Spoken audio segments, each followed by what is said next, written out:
अर्थ होता है अविनाशी और सर का अर्थ होता है नासवान। गीता अध्याय नंबर 15 के श्लोक नंबर 16 में अक्षर और सर और अक्षर कहे हैं। अब इसको इसलिए अक्षर कहा है कि इसका जीवन काल बहुत ज्यादा है और ये अक्षर दिखे, लेकिन 15वें अध्याय के 17वें श्लोक में स्पष्ट कर दिया कि उत्तम पुरुष इनसे दूसरा है। और जो वास्तव में अविनाशी कहा जाता है ये भी नाशवान है। जैसे एक तो चीनी के मटेरियल की बनी हुई कप आपने देखे होंगे, प्लेट, वो तो अंडरस्टूड हाथ से छूटे फूटे, वो तो सर मटेरियल है। और एक स्टील का कप हो तो स्टील की बॉडी समझ ले इस अक्षर पुरुष वाले लोग की, उसके आदमी वहाँ पर रहने वालों की। लेकिन स्टील का भी एक दिन नष्ट होगा, लेकिन समय बहुत लगता है। वो वैसे स्थायी सा दिखा है, वैसे स्थायी दिखा उसकी तुलना में, इसलिए अक्षर कह दिया इसको। इसकी आयु बहुत बड़ी है अक्षर पुरुष की। अब कहा है कि वो उससे अन्य है वो परमात्मा, वो अक्षर पुरुष। अब सरपुरुष अक्षर पुरुष, अब यहाँ जो अक्षर शब्द है यह विनाशी की तरफ संकेत है, लेकिन वो अक्षर नहीं है। इसलिए तो आगे कहा कि उत्तम पुरुषत्व अन्य परमात्मा इति उदाहरते। तो पुणात्माओं ये सद ग्रंथ है, ये कोई बालकों के लेख नहीं। अरे अज्ञानियों ने इनका अनुवाद किया है तो उड़ा वो अबाई बक रखिए। अब ये है गीता का सार। ये गीता का सार क्या सुना करते हमने, तेरा क्या जाता अर्जुन, तू क्या लेकर आया था, आत्मा तो अमर है, शरीर तो बदलता ही रहता। गीता सार हो गया, यो खा गीता सार हो गया। गीता सार तो पता चलेगा इस अनमोल रतन ने क्या बताया, अनमोल ग्रंथ ने। अब देखो श्रीमद् भगवद गीता अध्याय नंबर 8 के हम श्लोक नंबर 21 को पढ़ रहे हैं। अव्यक्त अक्षर है, अव्यक्त अक्षर, ये अविनाशी अव्यक्त, ये यहाँ अविनाशी शब्द लिखना चाहिए, इस नाम से कहा गया है। और इस अविनाशी नाम भाव को परम गति कहते हैं। ये है वो परम गति। और जिस सनातन अव्यक्त भाव को प्राप्त होकर मनुष्य वापस नहीं आते, वह मेरा परम धाम है। अब देखो यहाँ गलती खा गई है। अब ये यहाँ के कहना चाह रहा है कि मैं भी कभी वहीं रहा करता था, मेरा मूल निकास वहीं से है, इसको वहां से इसको निष्कासित किया गया था। जैसे एक व्यक्ति कह रहा था कि हमारे गांव का एक लाला जी था बनिया वैसे, और मैं कुदरती उसी की दुकान पर चला गया। लेकिन वो गांव छोड़े उन्होंने लगभग 50 वर्ष हो गए थे, हमारे जन्म से भी पहले वो गांव छोड़कर शहर में रह रहे थे और वहाँ अपनी सब संपत्ति को सेल कराए थे। और वो व्यक्ति वृद्ध वहीं बैठा था। उसने मुझसे पूछ लिया आप कौन से गाँव के हो। मैंने अपना गाँव बताया कि मैं उस गाँव का हूँ। तो वो कहता है कि हमारा भी मूल गाँव, हम भी उस गाँव के हैं। और जबकि उस गांव में उसकी कोई संपत्ति एक पैसे की भी नहीं है, लेकिन फिर भी वो कह रहा है कि हम भी उसी गांव से हैं, उसी मेरा मूल गांव वही है। तो ये यहाँ ये कह रहा है कि वो स्थान जहाँ वो परम अक्षर पर रहता है, ये मेरा परम धाम तो वही है, असली स्थान तो मेरा भी वही है। तो इसका ये अर्थ है, लेकिन अब इसका वहाँ कुछ नहीं है। लेकिन वैसे कहने में ये कहता है कि वो मेरा परम धाम है, मेरा भी वहां से ही निकास है, इसका ये अर्थ है। इसको आप सृष्टि रचना में पढ़ोगे तब तो पता चलेगा ये वहीं से निष्कासित है।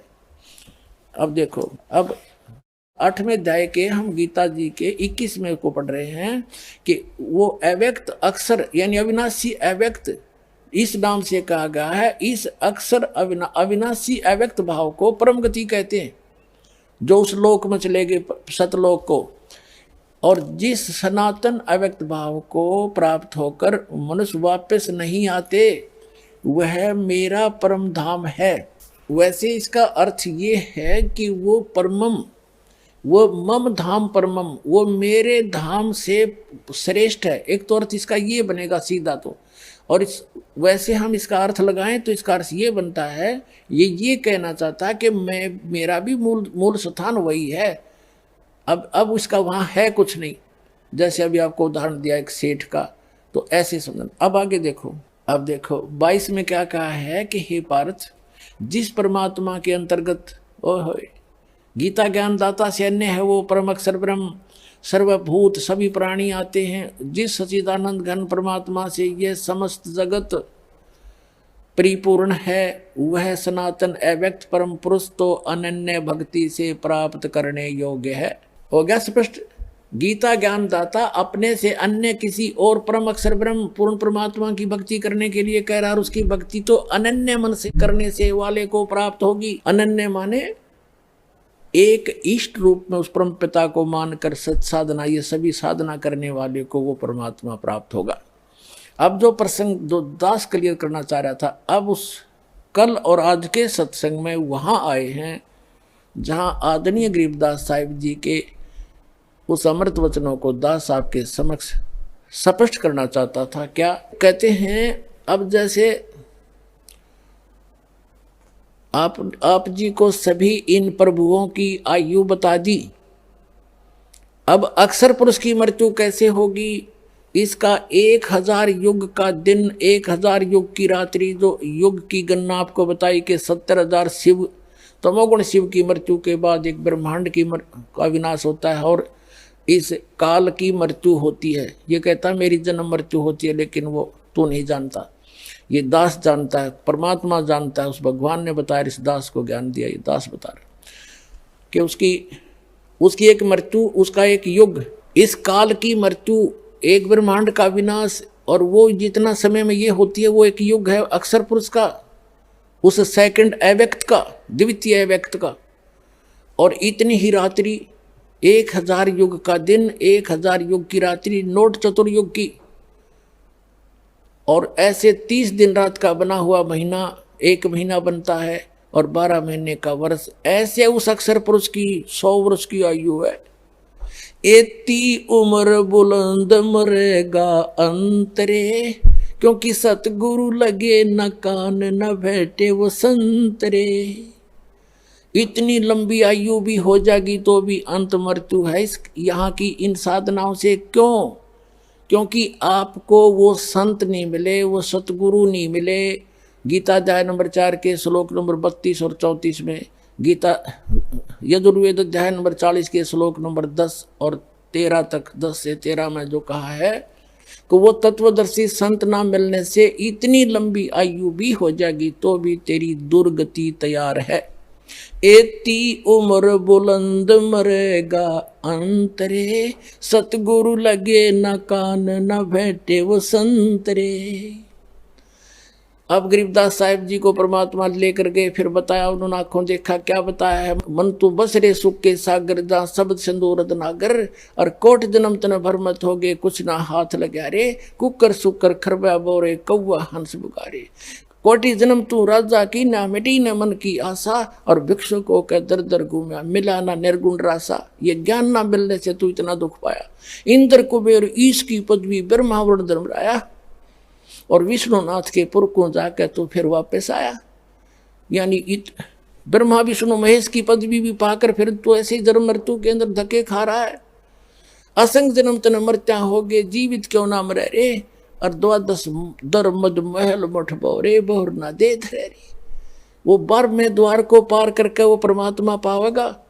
ये 11वां द्वार छाती कुटा करता, ये बधु परमंश का पता नहीं।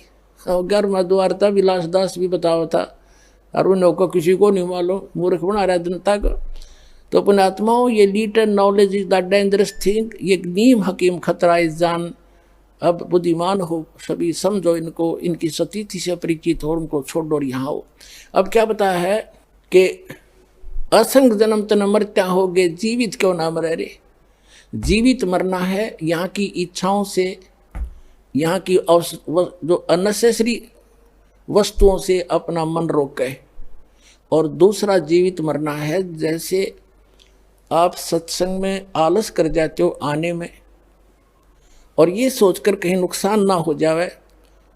जैसे एक व्यक्ति नाइट सर्विस में रात्रि के समय बस से गया और सुबह वापस आना था, इतना कंपलसरी काम था उसका, और उसी दुर्घटनाग्रस्त हो गया, उस नाइट सर्विस वाली बस से मृत्यु होगी उसकी। अब वो कंपलसरी काम धरा धरा रह गया और खाली गया। तो पुण्यात्मा, जब आपको मन ये आंट अड़ावे कि वहाँ जान फिर देखेंगे, या फिर ना होती, कहते हैं काल करे सो आज करे, आज करे सो अब, और पल में परलय हो जाएगी, फिर करेंगे कब। तो ये मन जब ऐसी बकवाद करे, जब इस आधार से इसको रोके कि मान लीजिए अब तो हमने सोच लिया मर गए, और 3-4 दिन आ जाओ सत्संग में, अमृत वर्षा हुए। वो तो काल का को लुआ संग जन्म तो हो गया हमने, उसमें पिड़त्या ने धक्के खात्या ने, वो पूरा ही नहीं हो लिया आज तक, और वो उसमें पूरा हो भी नहीं सकता इस भगवान के सहयोग बिना। तो मान लीजिए 3 दिन आप 4 दिन आप आए और वहाँ कुछ हानि होगी तो उसने फिर ठीक कर लेंगे। और जब परमानेंट टिकट कट गई, परमानेंट मृत्यु होगी, फिर वो धरा धरा रह गया, ना भगवान मिला ना वो काम होया। तो इस प्रकार इस मन शैतान को अपने परमात्मा के फार्मूला तो रोके और भगवान के चरणों में दुखी सुखी चाहे किसी प्रकार भी पहुँचे। आपका बड़ा पुण्य होता ही आने पे। संत मिलन को चालिए तज माया अभिमान, और जो जो कदम आगे रखे ओ हे यज्ञ समान।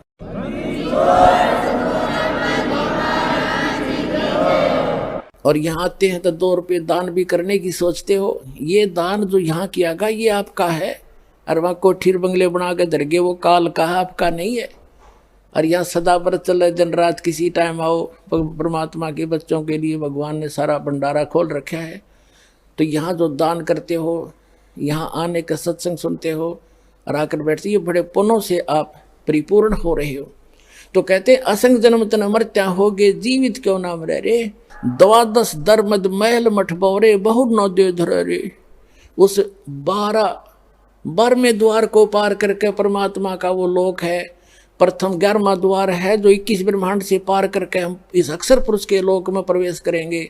और 12वां द्वार है जो 7 संग ब्रह्मांड करके सतलोक के अंदर जब हम उस द्वार से पार करेंगे तो वो द्वार इस भक्ति से खुलते चले जाएंगे ऑटोमेटिकली आपके। और 12वां द्वार पार करके आप सतलोक में प्राप्त करोगे, जहाँ फिर लौट कर फिर कभी नहीं आओगे। फिर क्या बताते हैं कि दोजक भस्त सभी तय देखे, राजपाट के रसिया। दोजक कहते नरक को, भस्त कहते स्वर्ग को, कि स्वर्ग और नरक में असंख्यों बार धक्के खा लिए, और 3 लोक से तरपत नाही ये मन भोगी खसिया। इस मन की कति तृप्ति नहीं हो सकती, चाहे 3 लोक का राजा बना दे इसने। जैसे कोई सरपंच बन जाता है, वो ये सोचता है कि चेयरमैन बनूं अगली बार। जब बात बने चेयरमैन बनने के बाद नीति हो जाती है कि मैं MLA बनूं, जब जी साहब है। MLA बनने के बाद फिर ने सोचा मंत्री पद मिले तो बात बढ़ाना, तो कोई आनंद नहीं आया भाई। और मंत्री जो बन जाता वो ने सोचा भाई मुख्यमंत्री बना जब आनंद आवे।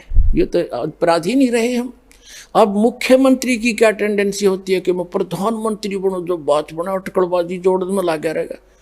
और फिर यह टिकट कट जाएगी, मृत्यु हो जाएगी, फिर गधा बन के अंडेगा संतरी बना कुमार के पास, और कुत्ता बनकर संतरी बने। तो पुण्यात्मा परमात्मा ये बताना चाहते हैं, बच्चों तुम कहाँ के ढोंड लग रहे हो, डले ढो रहे हो। जो इस मनुष्य जीवन से जो कार्य करना था वो तो तुम्हारे को बताने भी नहीं दिया। काल ने भगवान आकर चले गए, 120 वर्ष रह के अपने बच्चों को ज्ञान देना चाहते थे। इन काल के दूतों ने बाधा बनकर खड़े हो गए और कबीर साहब को नामो निशान मिटा दिया। धाड़क था, जुलाहा था, ये था वो था। अरे भगवान, लाल से कितने भी हो, लाल तो लाल ही रहेगा। चाहे किसी कहीं पर भी आप जैसे छोटी जाति समझते हो और लाल कहीं पर भी हो, कुरडी में पड़ा लाल तो भी लाल की कीमत लाल ही है, उसको कोई मासा नहीं घटा सकता। तो समर्थ है वो, आज भी समर्थ है, उस दिन भी समर्थ है, उस दिन हम पहचान नहीं सके।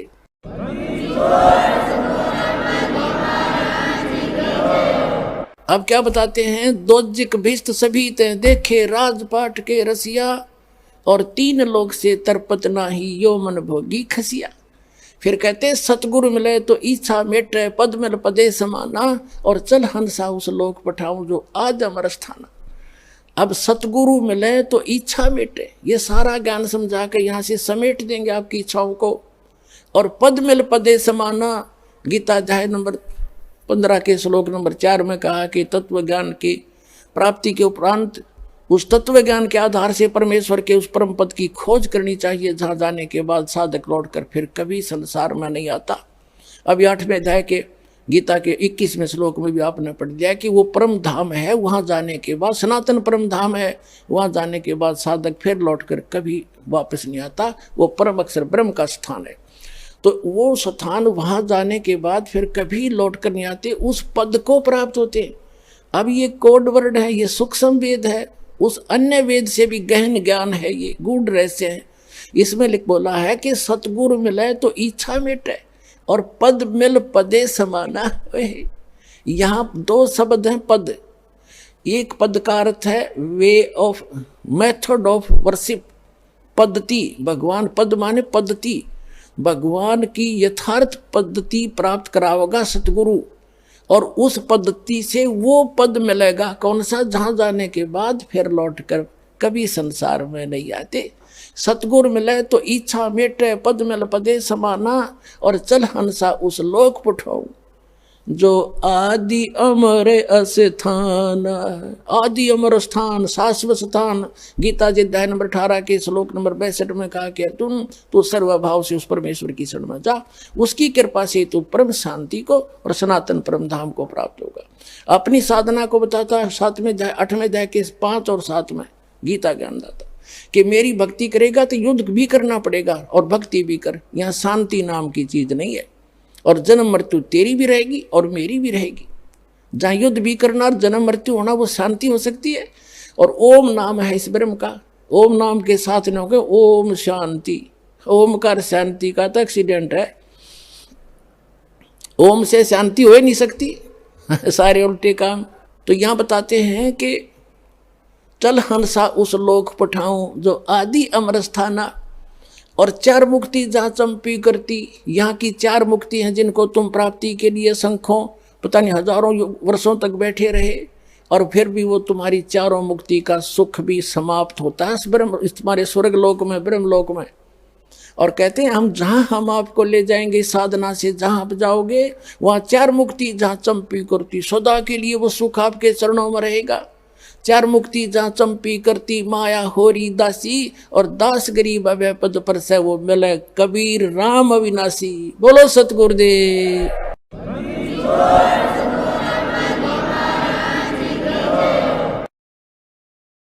परम पिता परमात्मा पूर्ण ब्रह्म सारी सृष्टि के रचनहार कबीर परमेश्वर जी की असीम रजा से आप सभी उस परमात्मा के प्यारी आत्माएं इस तत्व ज्ञान को पहचान कर, अपने पिता को पहचान कर, अपने मूल मालिक को पहचान कर यहाँ सतलोक आश्रम बरवाला के अंदर उपस्थित हुए। धन्य है आपके माता पिता जिनसे जन्म हुआ। लख बर सूरा जूझ ही लख बर सावत दे, लख बर यति जहान में तब सतगुरु शरणा ले। तो पुण्यात्माओं, आप ऐसे पुण्य कर्मी प्राणी हो, युगों युगों से आप बहुत ही परमात्मा के निकट रहे हो, लेकिन हम पार नहीं हो पाए क्योंकि हम भगवान को पहचान नहीं पाए, तत्व ज्ञान हम समझ नहीं सके। यहाँ का सबसे बड़ा जाल काल का ये है कि जिस भी जीव को, मानव शरीरधारी प्राणी को जरा सा भी कोई यहाँ की ये नकली सुविधा उपलब्ध है, उसको परमात्मा की कति आवश्यकता महसूस नहीं होती। और जो महादुखी हैं वो परमात्मा के लिए भटकते हैं, तो काल न ये नकली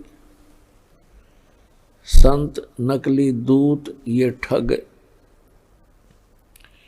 कदम कदम पर बैठा रखे हैं। वो उनके फंस के अपना जीवन नाश कर जाता है। और जो भक्ति करता नहीं, पूर्व जन्म का पुण्यकर्मी प्राणी है, उसको सब अच्छी सुविधाएं प्राप्त हैं, उसका व्यवसाय भी ठीक है, कोई पद पोस्ट भी उच्च है, परिवार भी अच्छा है, बच्चे भी लायक हैं, वो पूरे पूर्व जन्म के संस्कार हैं उनके, तो तत्व ज्ञान के अभाव से वो ऐसे अपना जीवन नष्ट कर जाते हैं। इस सारे अंधेरे को, संपूर्ण अज्ञान को हटाने के लिए, इसका नाश करने के लिए परमात्मा स्वयं ही आते हैं। उस परमात्मा के अतिरिक्त जितने भी संत महात्मा काजी मुल्ला आचार्य शंकराचार्य मंडलेश्वर महंत संत हैं, या जो देव पद प्राप्त किए हुए हैं, ये सभी जीव संज्ञा के अंदर हैं और परमात्मा की महिमा को जीव नहीं जान सकता अपने बल से। इसलिए परमेश्वर स्वयं आते हैं हमें अपनी कुछ आंशिक महिमा जो हमें आवश्यक है वो बताने के लिए। तो पुण्यात्माओं, आज का जो समागम संपन्न होने जा रहा है, ये 3 दिन से चला था। ये किस उपलक्ष्य में है? प्रथम दिन भी आपको जानकारी दी गई थी, लेकिन प्रतिदिन श्रद्धालु बदलते रहते हैं, आते रहते हैं, सुनते रहते हैं। आज वो शुभ दिन है, परमात्मा ने वो दया बख्शी थी, सतगुरु आए दया करी, ऐसे दीन दयाल बंदी छोड़ वृद्धतास का, जठरग्नि प्रतिपाल। गरीबदास जी ने कहा है कि सतगुरु आए दया करी, क्योंकि परमात्मा जब आते हैं यहाँ सतगुरु का ही रोल करते हैं। और सतगुरु की परिभाषा ये होती है कि वो सच्चा ज्ञान बतावे, सच्चे भगवान की जानकारी देवे, अविनाशी परमात्मा की। सदग्रंथों के अनुसार ज्ञान बताता है वो सतगुरु होता है, सच्चा ज्ञान दाता। तो सच्चा ज्ञान परमात्मा ही दे सकता है और उसको बताने के लिए वो परमात्मा स्वयं आते हैं।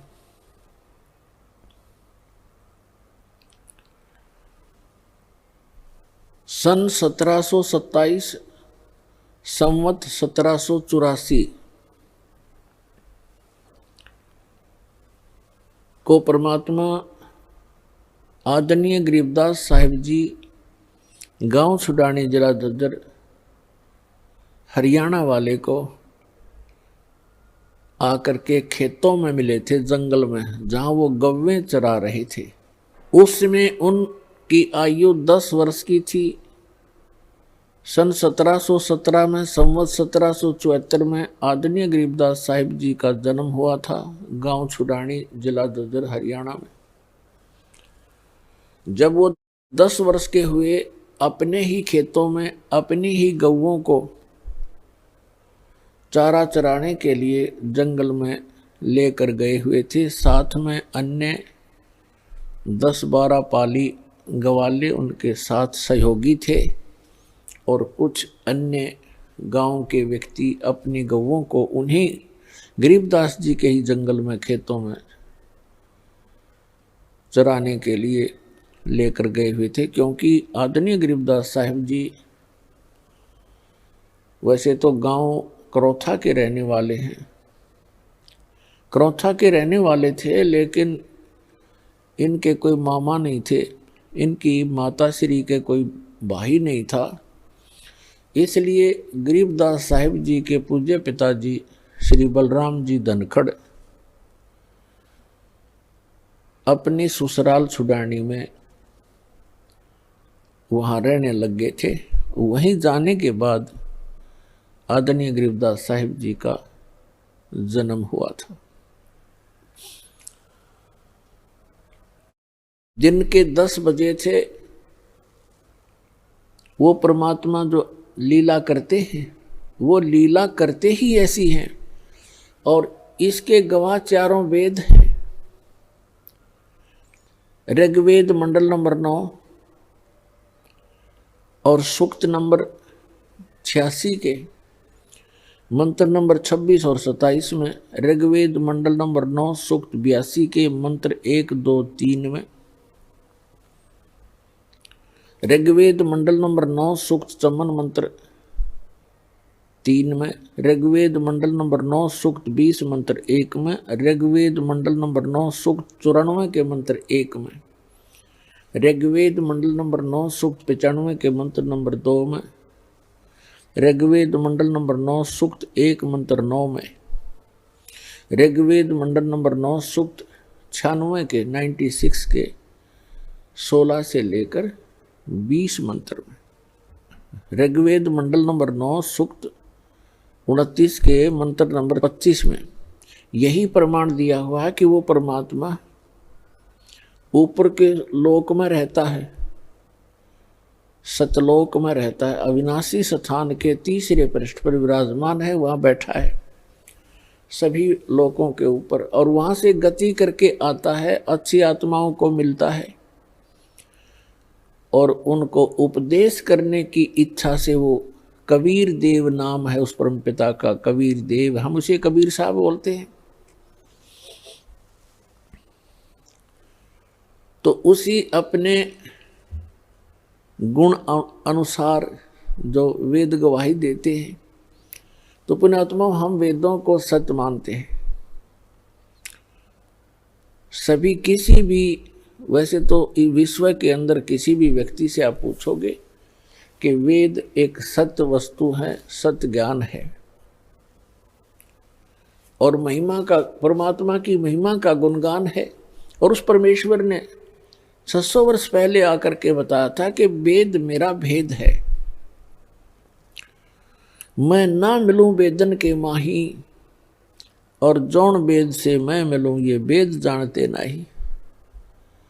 और वेद 5वां वेद है, सूक्ष्म वेद है, जिसको तत्व ज्ञान कहते हैं। वेद कहो ज्ञान कहो, तो तत्व ज्ञान है वो तत्व वेद है, वो सूक्ष्म वेद है। उस सूक्ष्म वेद के अंदर परमात्मा के पाने की महिमा कंप्लीटली लिखी हुई है, और इन 4 वेदों के अंदर महिमा तो परमात्मा की है, लेकिन उसके पाने की विधि नहीं है, वो सत साधना उसमें उनमें वर्णित नहीं है। तो इस प्रकार वो परमात्मा अपनी प्यारी आत्माओं को मिलते ही मिलते हैं और उनको तत्व ज्ञान से परिचित कराते हैं। गरीबदास साहिब जी 10 वर्ष के थे, खेतों में अपनी गौवें चरा रहे थे। वहाँ एक आजकल का मौसम, जैसे आज का मौसम है, दिन के समय में 10 बजे खूब गर्मी सी हो जाती है, और सभी गवाले एक जंडी के पेड़ के नीचे बैठकर खाना खा रहे थे। तभी परमात्मा सतलोक से चलकर आए। कहते हैं गरीबदास जी ने बताया है कि एक क्षण में यहाँ पर है, एक क्षण में प्रलय पार। वो परमात्मा एक सेकंड के भी कुछ अंश के अंदर यहाँ विद्यमान हो जाते हैं। एक जिंदा महात्मा का रूप बना करके और रस्ते रस्ते आ रहे हैं, जैसे यात्री किसी दूसरे गांव को जा रहा हो। उस रास्ते के ऊपर ही वो जांडी का पेड़ था। जब महात्मा जी निकट आए तो राम राम कहा। सभी पालियों ने, परमात्मा ने भी उत्तर दिया। पाली खाना खा रहे थे सभी गवाले, उन्होंने कहा महाराज भोजन पालो, आओ बैठो। उनके लिए एक वस्त्र बिछा दिया, चादर बिछा दी। परमात्मा विराजमान हुए। वो तो आए उसी उद्देश्य से थे, वो ना कहते तो भी उन्होंने तो बैठना ही था वहाँ उनके पास आकर के। वो तो अपने कहते हैं गोता मारू स्वर्ग में जा बैठूं पाताल, गरीबदास ढूंढता फिरूं अपने हीरे मोती लाल। गरीबदास जी बता रहे हैं, कबीर साहब ने बताया कि अपनी अच्छी आत्माओं को, जो मेरे लाल हैं, मेरे बहुमूल्य प्राणी हैं, जीव हैं, उनको खोजता फिरता हूँ। कभी स्वर्ग में जाता हूँ, कहीं पाताल में पहुँच जाता हूँ, कभी पृथ्वी के ऊपर उनको तत्व ज्ञान से जगाता हूँ। तो उन्होंने कहा, परमात्मा ने कहा भी मैं खाना खा के आया हूँ अपने गांव से। बच्चों ने पूछा जी आपका गांव कौन सा है, क्या नाम है आपके गांव का? परमात्मा ने बताया मेरे गांव का नाम सतलोक है, सत्यलोक है। कितनी दूरी पर है? तो परमात्मा ने वाणी बोली, 16 शंख पर हमरा तकिया, हम गगन मंडल के जंदा, हुक्म हिसाबी यहाँ चल आए, काटन काल का फंदा। 16 शंख कोस की दूरी पर हमारा तकिया है, हमारा सिंहासन है, और हम गगन मंडल के अंदर भी घूमने वाले जिंदा महात्मा हैं, यहाँ नहीं।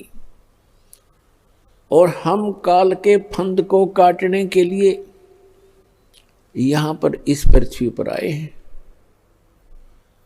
बच्चों ने सोचा कि होगा कोई 16 कोस दूर पर कोई गांव, क्योंकि पहले इतना एक दूसरे से परिचित लोग नहीं थे, गांव को नहीं जानते थे, दूसरे गांव को, दूर देश के गांव को। तो उन्होंने वो टॉपिक छोड़ दिया। फिर कहा, महाराज जी भोजन नहीं खाओगे तो दूध तो पीना ही पड़ेगा। परमेश्वर ने कहा, भाई दूध पिलाना चाहते हो तो बच्चों मैं कंवारी गाय का दूध पीता हूँ। जो बड़े बड़े पाली थे उन्होंने कहा कि बाबा जी तेरी नीत ठीक को नहीं, मजाक कर रहे हो आप हमारे साथ, कंवारी गाय कभी दूध देती है? परमात्मा ने कहा, देख लो भाई, दूध पिलाना है तो कंवारी गाय का पिया करूं मैं। तो गरीबदास जी खड़े हुए, उनकी एक प्रिय बछिया थी, 1.5 वर्ष की लगभग, दूध पीना माँ का छोड़ रखा था, अभी तक वो गर्भ धारण नहीं किया था। उसको कंवारी बछिया कहते हैं। उसको पकड़ कर लाए, गले में रस्सी बांध रखी थी अपनी बछिया के, अल्लाह के खड़ी कर दी। कहा, भगवान हे महाराज जी, इसको दूध कैसे देगी, इसका बच्चा भी नहीं है। तो परमात्मा ने कहा कि एक पात्र लाओ। तो वो पात्र लाए, अपना जो मटका था छोटा सा, 5-4 किलो का छोटा सा, उसको बरोला बोले, मिट्टी का, उसको धो बांध रखा था, साफ कर दिया और कहा, इसके थनों के नीचे रख भाई, अभी दूध देवे गया तुम्हारे सामने। अब गरीबदास जी उस पात्र को, उस मिट्टी के छोटे से मटके को पकड़ कर बैठ गए, जैसे दूध निकालते हैं नीचे रख लेते हैं बाल्टी को। परमात्मा खड़े हुए, बछिया के कमर पर आशीर्वाद भरा हाथ रखा, लंबे लंबे सतन हो गए, 3-3, 4-4 इंच के, और दूध की धार बंध गई। वो पात्र भरते ही अपने आप बंद हो गया। बोलो सतगुरुदेव।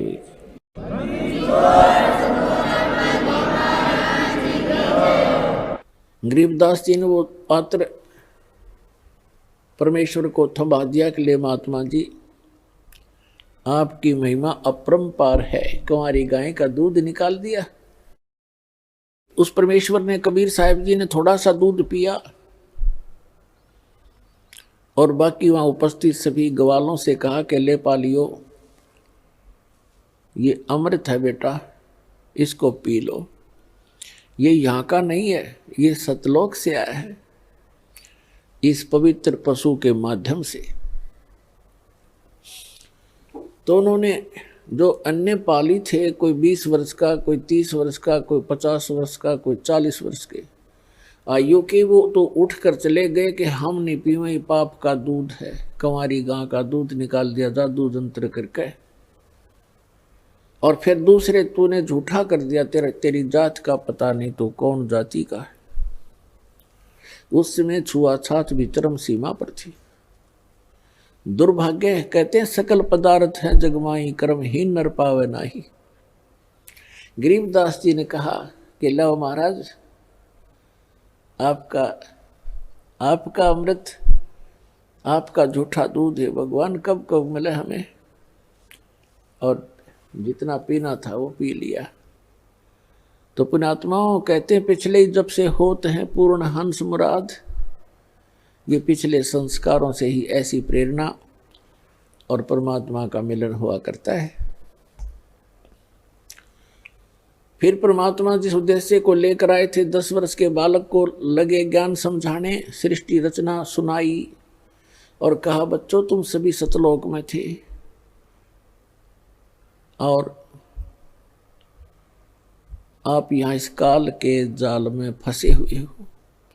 गरीबदास जी ने कहा कि हे भगवान, वहां ऐसा स्थान बता रहे हो आपके कभी मृत्यु नहीं होती, वृद्ध अवस्था नहीं होती, और वहां कभी सूखा नहीं गिरता। क्योंकि जिस समय गरीबदास साहिब जी छुडानी गांव में जन्मे थे, वहां मरुस्थल जैसा पृथ्वी थी, मरुस्थल जैसी, राजस्थान से मिलती जुलती वो अक्षेत्र था, जो वर्तमान में भी राजस्थान का तो बल्कि अच्छा हो गया होगा। और वहाँ हर एक चीज का अभाव रहता था। वर्षा हुई तो खाने के गेहूं, खाने की ज्वार बाजरा हो जाता, गेहूं तो कभी देखा भी नहीं था। तो गरीबदास जी ने कहा कि वहाँ परमात्मा ने बताया कि वहाँ बिन बादल वहाँ वर्षा होए, और असंख्य वहाँ पर जो है कहते हैं असंख्य सूर्य जितना प्रकाश रहता है, ना गर्मी है, ना पाला है, ना सर्दी है, ना गर्मी है, और सदा बाहर पेड़ हैं, अंगूरों के गुच्छे लगे रहते हैं, प्रत्येक के महल के सामने पार्क हैं, फुहारे हैं, बहुत अच्छे बगीचे हैं, और बहुत सुंदर पहाड़ हैं वहाँ के। यहाँ तो मिट्टी के पहाड़ हैं, वहाँ पर हीरे और मोतियों के पहाड़ हैं, सुंदर मिट्टी है, उसके अंदर फलदार सदाबहार पेड़ पौधे हैं। गरीबदास जी ऐसे सुन रहे थे जैसे वो आत्मा उनकी सतलोक में ही घूम रही हो। वो परमात्मा बताते जा रहे थे और वो कल्पना करते जा रहे थे। फिर परमेश्वर ने बताया कि वहाँ दूधों की, दहियों की और बेटा अमृत की दरिया बहती है, सरोवर भरे हुए हैं। तो गरीबदास जी ने कहा क्या भगवान वो खराब नहीं होते? क्योंकि यहाँ तो दूध ऐसा है 2 घंटे रख दे गर्मियों में, फिर उसने गर्म करे तो फट जा, बांस उठ जा। तो वहाँ दूध के दरिया चलती हैं, दूध के भरे रहते हैं सरोवर, समुद्र, तो खराब नहीं होते। परमात्मा ने कहा नहीं बेटा, वो अमर पदार्थ है। उदाहरण दिया परमात्मा ने कि जैसे ये गंगा आई है आपके भारतवर्ष में, ये गंगा का जल हमारे ही लोक से आया है, सतलोक से, और एक ये एग्जाम्पल है आपके लिए। बुद्धिमान को संकेत ही पर्याप्त होता है। सतलोक से दरी या गंगा आई, सबसे पहले आई शिव के लोक में, शिव के लोक से फिर आई विष्णु के लोक में सबसे, और फिर उसके बाद आई है इस पृथ्वी लोक पे। इसके आने का तरीका परमात्मा की रजा और उसका, अब उसको साइंटिफिक तरीके से किसी तरह लगा लो। वहां से नीचे आई, फिर वहां से नीचे वाष्प बनकर पृथ्वी पर आई, या हिमालय के ऊपर आकर के ये बर्फ रूप में विद्यमान हुई, और हो ही रही है। हुई क्या, ये तो आ ही रही है, वहीं से चलकर आ रही है। और इस गंगा के पानी को आप रख लीजिए, चाहे 100 वर्ष रखो, ये खराब नहीं होता। और ये तो इसे लोक में जहाँ सब कुछ में तुरंत ही जीव चल पड़ते हैं। ये कितना सुंदर शरीर है, मृत्यु के उपरांत 2 दिन इसका अंतिम संस्कार ना करो, इसमें जीव पड़ जाएंगे सारे में। लेकिन उस गंगा के पानी में वो खराब नहीं होता, उसमें जीव नहीं होते। गंगा जल तकरीबन सबके घर पर होता था। इस बात से गरीबदास जी खूब परिचित थे कि 3 वर्ष पहले हमारी माता किसी के साथ गई थी और गंगा का जल लाई थी, और आज तक बिल्कुल ऐसा ही है। तो उन्होंने बड़ी रुचि हुई कि भगवान मुझे वो स्थान दिखाओ जहां हम पहले रहा करते थे। परमात्मा आए इसलिए थे, हम जीवों के लिए अपने गवाह तैयार करने के लिए, कि मेरे प्रत्यक्ष दृष्टा हों, मेरे साक्षी बने मेरे बच्चे, ताकि आने वाली वो पिछली पीढ़ी में मुझे पहचान सके कि कबीर इज गॉड। तो परमात्मा उनको सतलोक में लेकर गए, अपनी प्यारी आत्मा गरीबदास साहिब जी को। शरीर नीचे रह गया, आत्मा सूक्ष्म शरीर, फिर कारण शरीर सब, फिर वहां जाकर के उसका अपना ओरिजिनल शरीर जो वह हमारा था, वो उसमें वो मानव शरीर सदृश ही है, लेकिन उसका पूरी बॉडी का 16 सूर्य जितना प्रकाश है। और परमात्मा यानी परम अक्षर ब्रह्म का, सत्य पुरुष का, कबीर जी की का वहाँ शरीर का इतनी रोशनी है, इतना प्रकाश है, जैसे करोड़ सूर्य करोड़ चंद्रमा मिला दे एक रोमकूप में। तो परमात्मा भी मनुष्य जैसा ही है, लेकिन सामर्थ्य में अंतर बहुत है, शक्ति में बहुत अंतर है। तो इस प्रकार गरीबदास जी को परमात्मा ऊपर लेकर गए, ब्रह्मा विष्णु महेश का लोक दिखाया, धर्मराज का लोक दिखाया, ये नकली सतलोक दिखाए, और यहाँ के ये स्वर्ग लोक दिखाए, नरक लोक दिखाए, इंद्र का लोक दिखाया, सभी ऊपर को लेकर गए, जहाँ काल रहता है वो स्थान दिखाया, और 11वां द्वार पार करके अक्षर पुरुष के लोक में प्रवेश किया। फिर 12वां द्वार पार करके सतलोक के अंदर प्रवेश हुए, भंवर गुफा के पार करके। ऊपर पहुंच के जब परमात्मा जाकर के अपने ही दूसरे स्वरूप पर चवर करने लगे, क्योंकि परमात्मा में एक शक्ति होती है, एक सिद्धि होती है, एक सिद्धि जो बहुचोले धार है। तो परमात्मा अन्य रूप बनाकर नीचे आते हैं और एक रूप में सिंहासन पर वहां विराजमान होते हैं।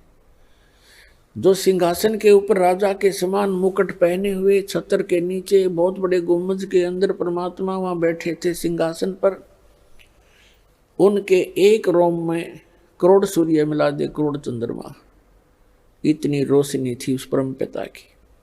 और नीचे से जो जिंदा महात्मा के रूप में वही परमात्मा अपना अन्य रूप धारण करके गए थे, अन्य वेश में, वो जिंदा महात्मा का रूप था। जिंदा कैसे होते हैं? मुसलमानों के अंदर जिंदा महात्मा होते हैं, काला टोप पहनते हैं छोटे से वाला, एक काला ही ओवर कोट पहनते हैं घुटनों से भी नीचे तक, पिंडलियों तक का, और एक कच्छा पहनते हैं घुटनों तक का। ऐसी वेशभूषा वाले को जिंदा महात्मा कहते हैं। जैसे कोई गिरी है, पुरी है, उनकी पहचान अलग है, कोई वैष्णव साधु है, उसकी अलग पहचान है, ऐसे जिंदा महात्मा के रूप का अलग पहचान है। तो वहां परमात्मा ने जाकर के एक चंवर रखा था। कबीर परमात्मा जो नीचे से गए थे, वो चंवर उठाकर उस सच्चे दरबार से और अपने ही दूसरे रूप जो सिंहासन पर विराजमान थे डबल रोल करने लगे, उनके ऊपर चंवर करने लगे ऐसे।